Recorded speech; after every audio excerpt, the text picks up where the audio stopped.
Okay guys, so I didn't want to bore you with the warm-up. Today is week number 3 and we are doing legs. So I've warmed up, done a couple of sets on warm-ups today. I did quite a lot of sets. It's really cold outside, weather's really bad. Got that out of the way. And today is going to be, I don't actually know because things don't feel like they're clicking that much today. It's just one of those days where I've been busy over the weekend. No breakfast this morning. I've got a couple of things to do in an hour, so I thought, you know what, I'll hurry up and get a quick squat session in. I will train full legs, so you'll see a full leg session in this. But let's just take it and play it by ear. So I'm going to do a sit. This is the first set of 100 kilo. Let's go to do this. I wanted to put my knee sleeves on, but I'm not going to today. I'm going to use them next session. I might put the belt on today, and the reason for the belt and the knee sleeves so early with the weight being so light is just to get familiar with it, because when you are squatting and you wear a belt, it feels completely different. Like you got to sink into the belt. Same with your knee sleeves. When you put knee wraps on or knee sleeves, I'll wear knee sleeves first, then knee wraps later on as I get stronger. The technique and the biomechanics change slightly.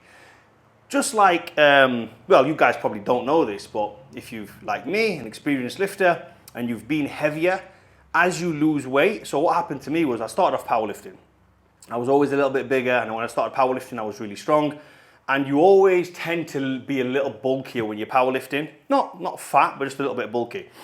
When you start going from a 32-inch waist to a 28-inch waist when I started competing, and you're still squatting, that range of motion changes.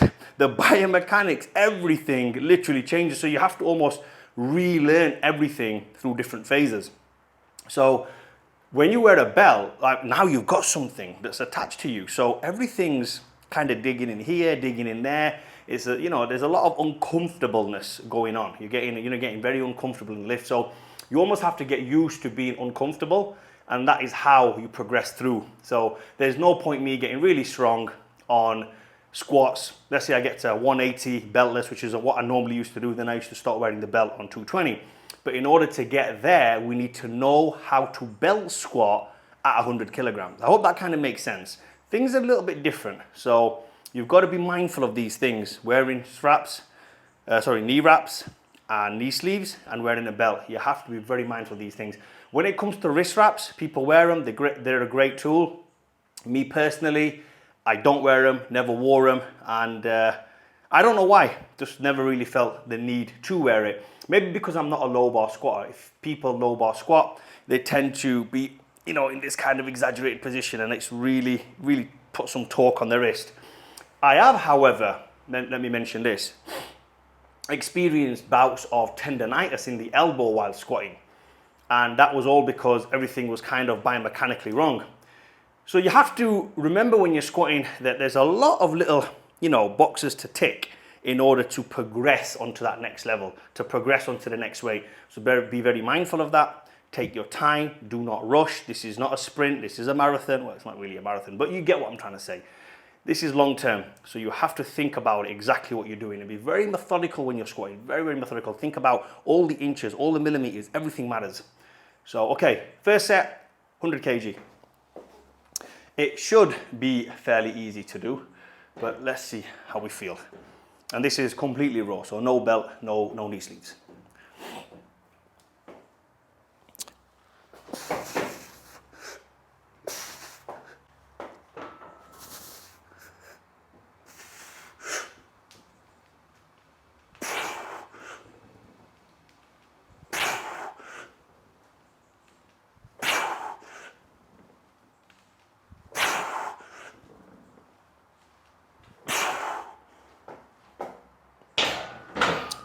Very easy. So what you'll find is when I'm doing squats, especially starting a new strength cycle with squats, I will always stick to 5 to 8 repetitions. I'll never go too heavy. I'll never go too many reps on squats. I'm still learning technique, still letting my body settle in. I know you guys can't see this, unfortunately, because of the camera. This is the furthest back it goes. Otherwise I'd be outside. But it's, I'm hitting more depth than I was last week, and then I was the week before. So when I get to the proper depth, I mean, they're always parallel. They're always below parallel. Not that I'm competing in powerlifting and I have no reason to go there, but for me, it's biomechanics. So try to utilize maximum range of motion. If I could go lower, I'd go lower, you know? So I'm literally bouncing my ass off my calves at the bottom, and it feels good at the minute, it feels good. And that's what I mean. If you put knee wraps on and you put knee sleeves on, that'll feel even more different because you've got a couple of, not inches, but you've got a few centimeters on either side. And when they all compress together, you'll feel that there's something there, which kind of drives your ass up as well. But these are the little mental checklists that you need to go through, okay? I'm gonna do one more set on that with a belt this time. So as you will see, that these sessions, especially early on in the strength cycle, which is now, I was resting a lot more at the start for the first couple of sets. Now, you know, 2 minutes. Now, yeah, of course, when I get into the heavy lifting, 2 minutes ain't gonna do it. I'm gonna have to do a lot more than that. But right now, I'm still feeling it out. So the body adapts fast. Body adapts very quick. And also, when you put the belt on with squats, I don't like to be too tight. Deadlifts, I don't mind it a little bit tight. But with squats, I like to just be able to move around, be able to breathe. I mean, it's uncomfortable that it's on, but it's not stopping me breathing. You know, very comfortable wearing this belt. So that's another thing as well. I see guys, you know, doing the whole Ronnie Coleman and getting strapped in. Yeah, if you're doing the maximum lifts, then get used to wearing the belt really tight. But for me, where I am right now, this is comfortable. And even to be fair, even when I was competing in powerlifting and, you know, really hammering the weight on a weekly basis, I always kept the belt comfortable. Never to the extreme where I was like, okay, let's get it off. Like some lifters you'll see, they'll get it on. They've got to literally squat, get up and get out and get everything off before they pass out. Literally, no joke. So I am a bit more modest in that approach. I don't go crazy with it. Okay, so good to go again. A couple of minutes rest, that was not long. But take your time.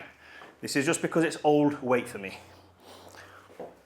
So this will feel weird. This is the first set of squats that I am doing in many years. This is actually many years. There's so many years since I've put this belt on. And I'm gonna go again.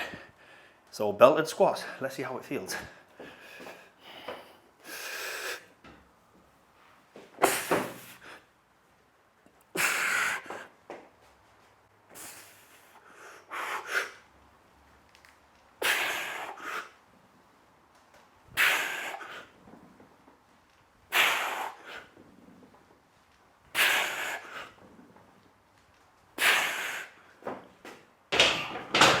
Okay, no bullshit. That made a massive difference. Like, you know, when you are lifting for some years and you get so used to wearing the belt. I'm not saying the belt puts on weight. Like, you know, you put the belt on and you can increase 20 kilograms, or you put some knee sleeves on and you can, you know, do your 1 rep max, but 20% above. I don't believe it's like that, but I will say one thing. Obviously, when you're lifting squats or you're doing anything heavy, you have to be very mindful of everything that you're doing. And when I put this on and I re-racked that bar after many years, and I just did the 100 kg just a bit ago, so like 2 or 3 minutes ago before, I know what it feels like. But when you've got the belt on, wow, okay. For someone like me, an experienced lifter, that made all the difference. I could get carried away right now and really go for it. But I'm not gonna. I'm gonna be very, very smart. I'm gonna go again. And today we just do 3 sets of 5. So you guys have probably seen me now for the past 3 weeks doing the same weight, and you're thinking, this guy's supposed to get strong, this guy's supposed to get bigger. When are we gonna see it? Well, this is the reality of it, guys. This is the actual reality of getting strong. Do not rush. This is how you get strong. So many people have a logbook, and I always talk about this logbook, and they say, last week I did this, I've got to better my best. I've got to make sure I'm good in technique. My technique's better, at least. I've got to make sure the reps are better. I've got to make sure the sets are better. I've got to increase reps. I've got to increase sets. Some sort of variable has to change every single week in order for me to count progression. Wrong. Nothing has to change. If you're doing exactly the same thing every single week and you're getting better at it and it's becoming easier, that's good enough. That's a good enough progression right there. Then Those weeks where other people are jumping 2.5, 5, 15, 10, you can jump 20 because you've laid the foundation, you've done the groundwork, and it's all about speed. When it comes to the big lifts, all I'm looking for is speed out the hole, especially with squats. So if these become faster, I can do the same weight, 100 kilogram, and let's say today my 1 rep max would be, all right, I could easily do 180, I'll be honest with you. I could squat 180 today, no issue. And if you doubt that, then that's on you. I could squat 180, maybe 200 kg today, no problem. In a belt, okay? I don't need knee wraps, in a belt, and I'd be good to go. Would never do it though. If I just wait and play with 100 kilogram for another 4 or 5 weeks, without touching any other weight, no 140s, no 180s, no 220s, without touching any weight for 2 weeks, 3 weeks, maybe 4 weeks, I'd be able to squat 220. But you think, how has the guy got stronger? When the weight's exactly the same, the sets and reps are exactly the same. The difference maker is speed. If this becomes easy, when this becomes automatic, when this moves like water up and down, fluid, it means I've got stronger. So always focus on speed. Speed is a big thing. Speed kills, remember that. I don't know why I said that. I don't think it was really relevant to say here, but it does. But this is what I'm trying to say, guys. If you get these reps faster, more efficient, that is how you build strength. You know, there's some sort of an equation, speed times weight equals, I ain't a mathematician, but you get what I'm trying to say. Speed is very important. And I always say, make your last rep look as good as, and clean as, and as crisp as your first rep. That's what it's about. So I'm gonna go again. I know this is gonna be light. 5 reps again, I would normally do. But what I'm gonna do on this last set is I'm just gonna, for the change, I think what I'm gonna do, should I do 8 to 10? I think I'll do, 8 to 10 reps, because I know it's very light, so I'm trying to build that speed, I'm trying to build explosiveness out the hole. So, okay, 8 reps.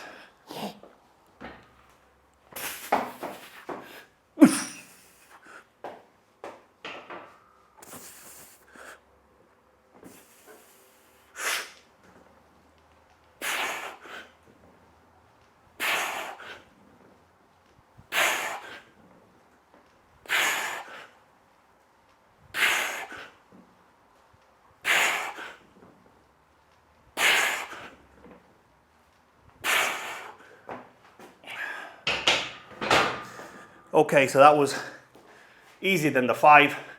That's done on squats today. Definitely next session, 100%, I'll be going heavier.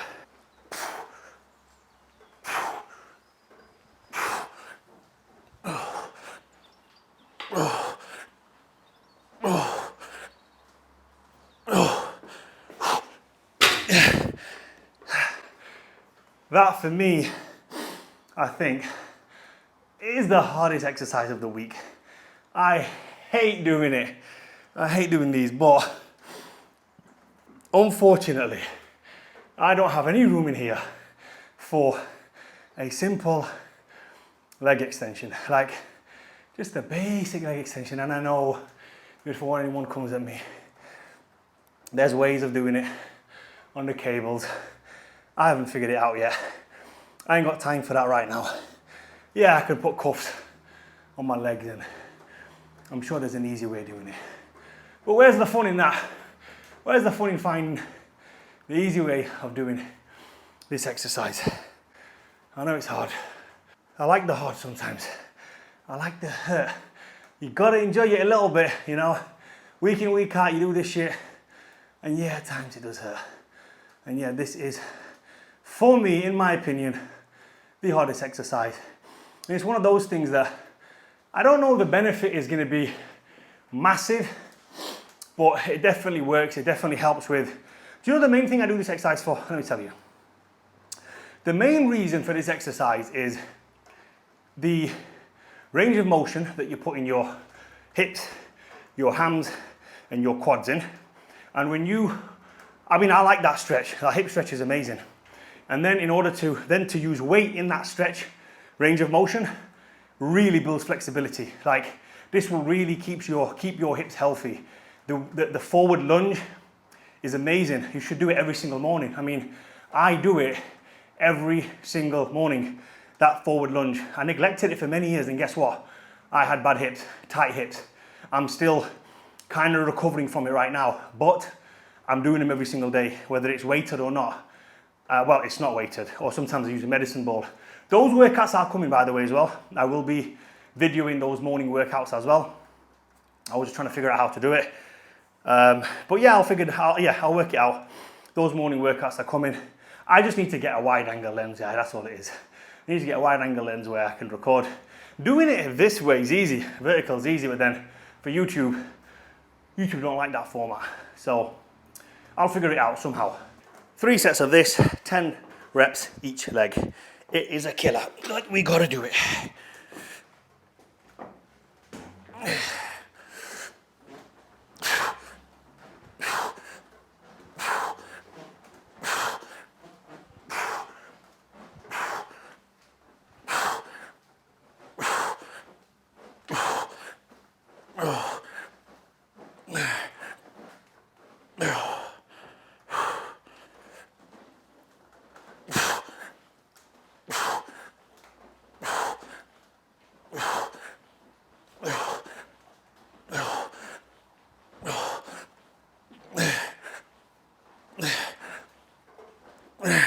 Okay, so this is another exercise which I would not probably do in the gym.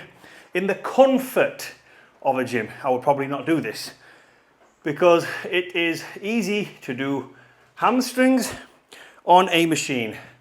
It's easy to set up a machine than it is to set up a deadlift. But we are gonna do deadlift because we're in a business of doing the easy work. And I'd just like to mention my roof is slightly condensated. The windows are condensated. It's a very wet one today. Not inside, well, it's inside here, it's a bit of a wet one as well, but outside it's a very, very wet one today. Anyway, deadlifts. Now there's 100. Ooh, good job, I saw that. There's 140 there. I'm gonna take that off. I'm just gonna start with 100, and I think that's all we're gonna do today. 3 sets of 8. Oh man, these weights and plates are so wet. It is unreal. But the show must, like, I don't know, you guys can't see that obviously, but that is literally, it's like someone just dipped it in some water. And there's actual water on it. Ah, man. Gonna have to figure this out somehow. Come on, guys. Somebody out there, help me. What can I do? What can I do? I'm not so bothered about the plates getting condensated. I'll figure that out. But I'm afraid of the roof sweating. That's what I'm afraid of. Somebody give me a solution. Come on. I know someone mentioned actually some paint, condensation paint, anti-condensation paint. So I'm going to try that first. I might get some this week when there's a dry day. I'll try it. And any other solutions, hit me up.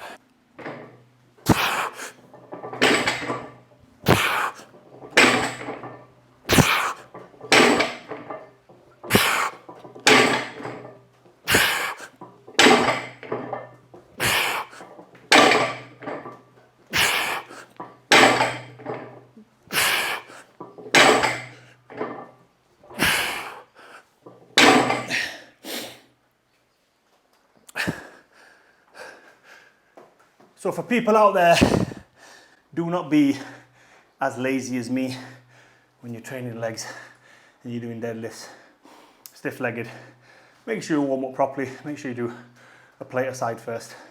Don't jump into the hundreds and barely big bollocks it like me, because that was hard. But it is what it is. I'm broken in now, so we'll do 2 more sets on stiff-legged deadlift. Okay, so I've just finished calves. I didn't want to show you because it was a little bit boring and I couldn't really get a good angle on it. So next week I'll figure out the better angle. Okay, here's what I did. Dumbbells on the edge of those mats. And all I did was straight-legged, feet facing this way, 10 reps all the way up and down. No rest, toes facing out, 10 reps. Toes facing in, 10 reps. Drop the weights on the floor, so no weight, just body weight. The weight I had was only 20 something in each arm.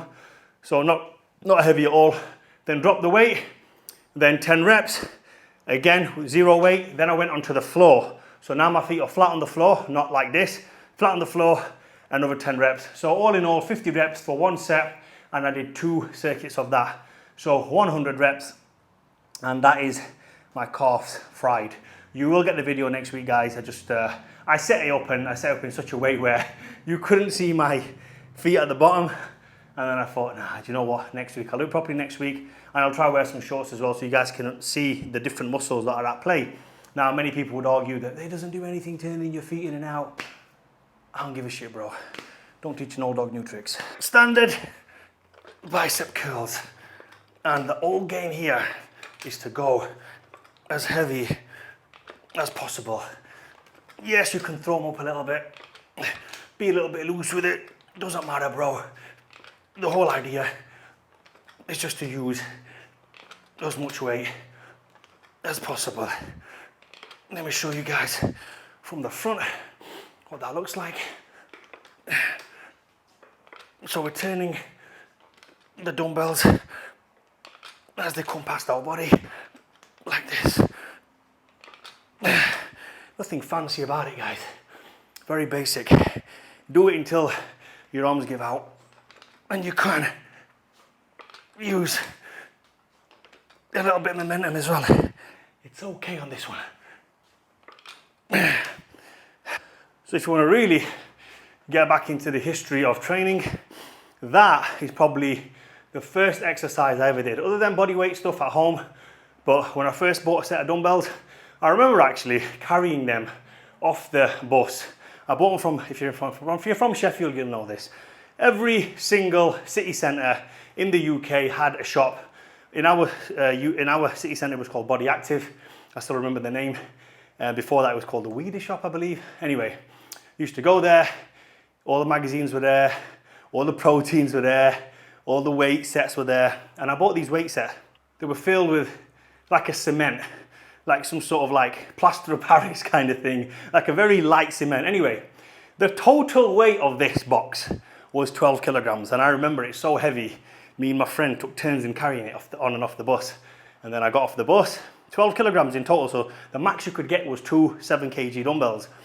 And carried them home, set them up. And I think the lightest on each side was 2.5 kilograms. So I used to put the 2.5 kilograms on each side. And the first thing I ever did in front of the mirror was this, curled.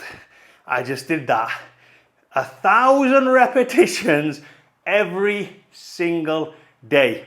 Didn't do anything else. And then with that, there was a poster of Lee Haney. And the poster of Lee Haney had all the exercises that you could do with those dumbbells. So it had shoulder pressing, and I was like, holy shit, you can do this. There was the tricep kickbacks, and them days it was the kickback on the dumbbells. That's where I learned that from. And there was bench press laying down on the floor, back exercises, rear flies, all these exercises taught by Lee Haney. And they were just a picture. So there was a picture of before and an after. Start like this, finish here. So in between, you had to figure it out. So it was just a picture of him stood like this and finished like this. So you thought, okay, I'm assuming you have to turn. It's mad how these things happen. But yeah, that's how we learned back in the days, bro. None of this YouTube, none of this, you know, watching me on YouTube, giving you the full explanation on every set, rep, what to do when you're tired, what to do when you're injured, what to eat, what not to eat, how to train, when to train, all this kind of stuff. So much information at the minute. It's mad. But with an overload of information comes a lot of misinformation, and that's the issue, and that's why I'm here right now to teach you guys the right way of doing it. And guess what? My way could be the wrong way for some people. Some people might look at me and think, oh, you're doing it wrong. Some guy mentioned the other day, oh, when I was doing the hammers, I was using too much front delt. Bro, I hate to break it to you, man, and I don't mean to sound cocky when I say this. You're not using your front delt when you're doing hammer curls. That's like saying, oh, you're using your calf because you're moving side to side. Look, try it. Build some front delt by doing some hammer curls and then come back to me. Of course you're going to activate certain things. You know when you're doing biceps, your chest is activating. I've done biceps with my top off, and guess what? My chest is getting activated. Every time I do this, my chest ripples. When I'm doing deadlifts, I have not torn my pec, but I have strained my pec by doing deadlifting. Try it. Honestly, when you're doing heavy deadlifts, you will often pull your pec. Many people have torn their pec when doing leg pressing because they're holding on so tight. So yeah, you can't say that doing a lot of front delt, doing this. Bro, come on, you're doing a lot of body, doing everything. It's all in one. Everything works in sync. It all works together. We know that. But trust me, if you follow the way I'm doing this exercise or the way I was doing hammers, it's biceps only. Now you might get the form police on this exercise many times saying, stand against the wall, curl up slowly like this, make sure you're contracting at the top, and then make sure you release under a 3 count. Do it, bro. I don't know. Try it. I don't give a shit. This is what works for me. Maximum weight up. Maximum weight. I want to be activated, bro. I want to feel like I can walk around, move around, you know, push things around. That's what I want to feel like. I don't want to be like slow, squeeze, and then lower under the 3 count. Does it work? Yeah, of course it works, bro. Do I do it? No. Do you look like an idiot doing it? Yes.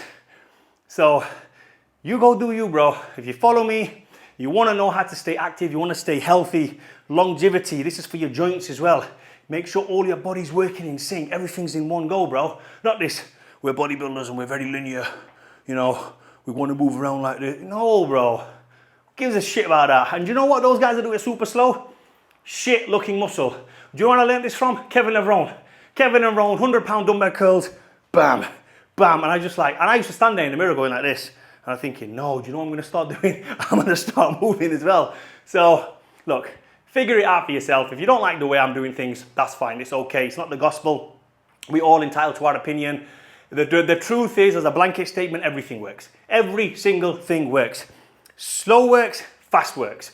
Slow works better for some people. Yes, I will put my hands up and say that might work better for some people. But for me, this is what works. Have I tried the other approach? Yes. Did I like it? No. It hurt my joints, my tendons, my bicep didn't really grow, and I was using less weight. So that was the main thing for me. Using less weight is not something I want to do. My main goal is when I'm lifting, maximum load, no matter what it is. Obviously safely, and you got to pick and choose your battles. You can't just go all out in every single aspect. What you've got to do is pick and choose your battles. And what I mean by that is this: I would not go crazy on and push through some pain barriers on a bench press. I would not go crazy if I was doing triceps pull down, push downs, and all of a sudden I'm feeling a little bit of tendonitis. I would know this isn't the battle. I do not want to fight this battle. When I'm doing deadlift and all of a sudden I get a twinge in my back, don't fight that battle. But when it comes to bicep curls and barbell curls, if you're moving around and you know the kind of pain that you're feeling is just the growing pain or the pain of like, it's okay, I know what it is. This is just me going through a little bit of a battle which I can overcome. I'll recover easy. This is not damaging me. Then yeah, that's fine. Go ahead and do it. There's nothing wrong with it. So pick and choose your battles in the gym game, right? Know what's what. Know when you can push. Know when you can pull back. There's a lot of exercises like hip thrusts. Maximum weight, maximum load. Use the hip thrust. You know, you can very rarely get injured on it. Laying down hamstring curls. Be very mindful. Be very mindful. If I was to do dumbbell curls on the cable, preacher, be very mindful. I don't want to be doing this. I don't want to be extending, overextending and risk tearing my bicep. Very mindful. Pick and choose your battles. But this, maximum weight, maximum load. I'm going to do last set.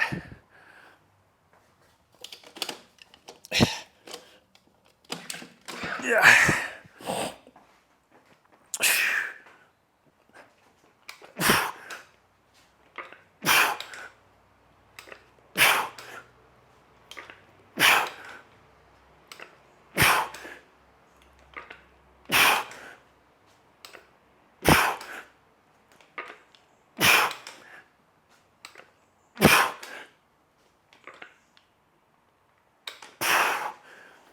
So yeah, the other thing as well, let me just mention one thing as well, guys, yeah? I'm done now, and I'm still holding these for the next couple of seconds. Let me just show you something that in case you guys are wondering something, right? I can also lower these with control after I'm done. So I can still, if I wanted to, do them like this. I can hold it there in a really disadvantaged position after I've done my set, but I like swinging them up. I like to swing it, I like to use more weight. That's just the way I do it, guys, you know. Pick and choose what you see fit for yourself. I'm not here to promote one way or another. Well, I am here to promote my way of doing it because I feel I've stayed healthy and in good shape by doing it this way. But I am at the same time not knocking the other way of doing it. Do it. If you think that's better for you, do it. Try it. Figure it out for yourself, guys. We're just here to give you options. Okay. The other exercise, I normally do this on a barbell or a seated EZ bar curl, but I don't have one at home. So I've got this curl bar, which I'm going to use, and I'm just going to literally rest it. Let's see if we're in, yeah, we're in view. So, okay, So I'm just gonna rest it every single rep on my lap. Now, some would argue that I need to go all the way down. I'm not gonna argue with you. Just follow the way I do it. Again, maximum weight.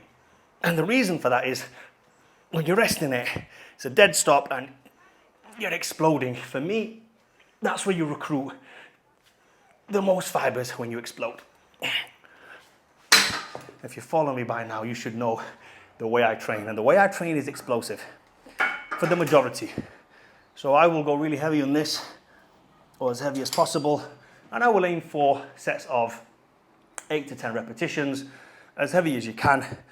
I normally do 3 sets on this, and then that is biceps done with legs. So I'm not going to show you the last set. In fact, I'll just quickly show you the last set. Hopefully the video's not dragged on too long. And today I'm going to go out and eat, so I will show you my meal when I'm out and about, what I'm going to eat. In fact, you know what I'll do? I will show you all the meals today. Let's have a look at all the meals. So yeah, actually, don't quote me on that. I don't know what the rest of the video is going to be. I know I need to have a protein shake. I'll show my post-workout shake again, and then we will go over to probably Nando's. We'll see. Most likely will be Nando's today, but we'll decide once we get out. My daughter's at gymnastics, so gymnastics is finishing in about 10 minutes, and then we've got to go get some protein downers because it's Sunday, cheat day. Okay, so this is fairly heavy now. That's it.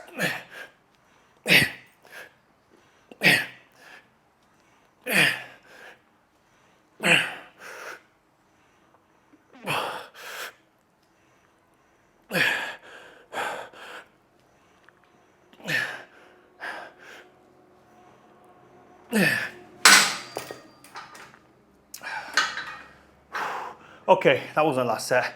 I'm gonna do one more set, that felt good. But I'm gonna end the video here for legs, week 3.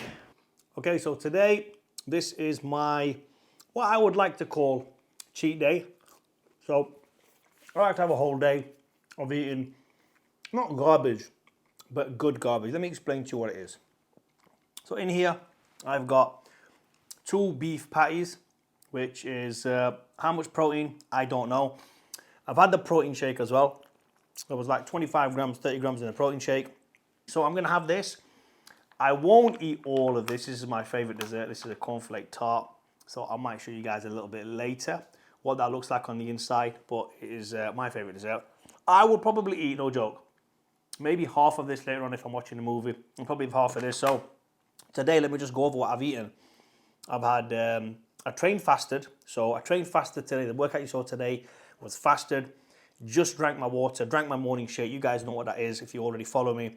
This is technically my second, well, sorry, it's not my second meal because I've had my protein shake. It's technically my first meal, my first proper meal of the day after training.